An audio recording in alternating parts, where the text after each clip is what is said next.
It was a frog of a race weekend. Formula 1 in Montreal and the 24 Hours of Le Mans in France. We've got details on who won and who failed. Also, John Hennessey finally reveals details on the new Venom GT with official photos, and spy shots of the first production all-electric Audi e-Tron appear on AutoWeek's website. I'm JF Musial. I'm Alan Kay. Derek is home today. A drunk driver ran into his parked Passat CC last night. No one was hurt, but he's dealing with a bunch of paperwork today, so we're filling in for Derek D. Yes, we are. Sorry.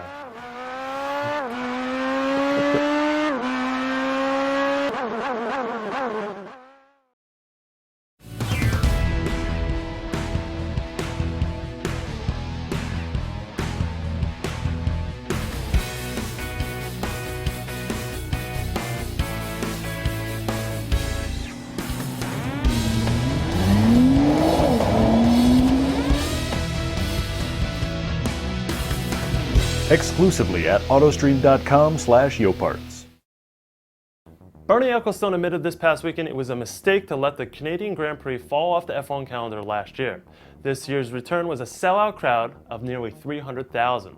Lewis Hamilton pulled off a last-second, pole-setting qualifying lap at the end of Q3 that resulted in him promptly running out of gas and having to push his car back towards the pits. The race itself left all 300,000 fans on their feet for a good portion of the 70-lap battle. The McLarens came out on top too after taking care of their blistering tires while other teams struggled. Hamilton now leads the Drivers' Championship and McLaren has passed Red Bull in points too. Over on the other side of the Atlantic, Audi had a field day at Le Mans, successfully winning the famed 24-hour race for the 9th time. That puts Audi alongside Ferrari for the most manufacturer wins at the famous race. It wasn't an easy race as the Peugeots had a substantial lead over the R15 Plus trio for over 14 hours. If it weren't for the onslaught of reliability and mechanical issues, the French team would have most certainly won.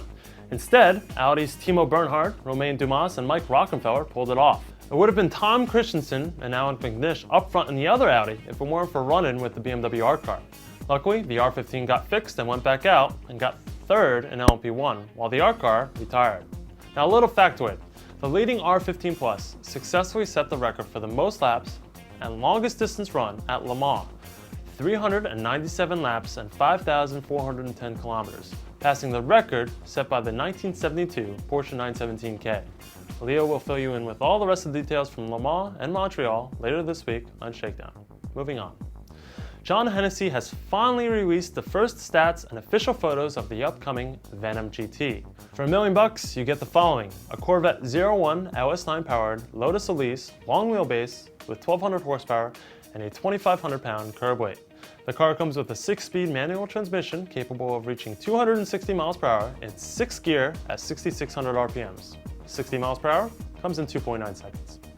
And in today's internet rumor mill, AutoWeek has acquired the first spy photos of what looks to be the Audi R8 E-Tron undergoing initial road testing. The prototype is one of the most disguised Audi mules we've seen in a while, with completely blacked out windows to assure no peeking eyes on the interior.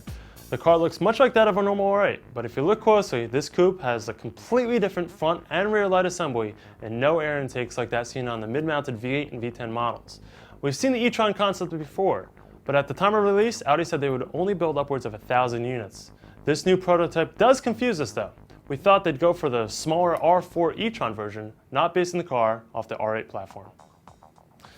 That kind of sucked, I know. Nah, it's a wrap. It's good. Good show, Derek. It wasn't good. I mean, Derek. See, hold on.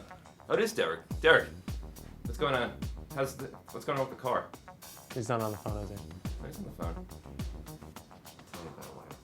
He wants to know the show in. He's not on the phone, is he? Nah. Good show. Everybody have a great day. Thanks.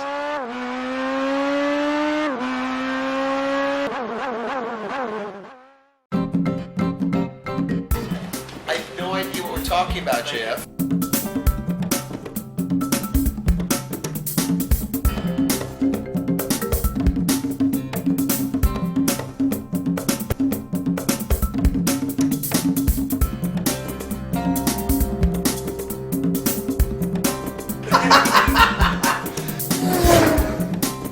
This is how I feel about you.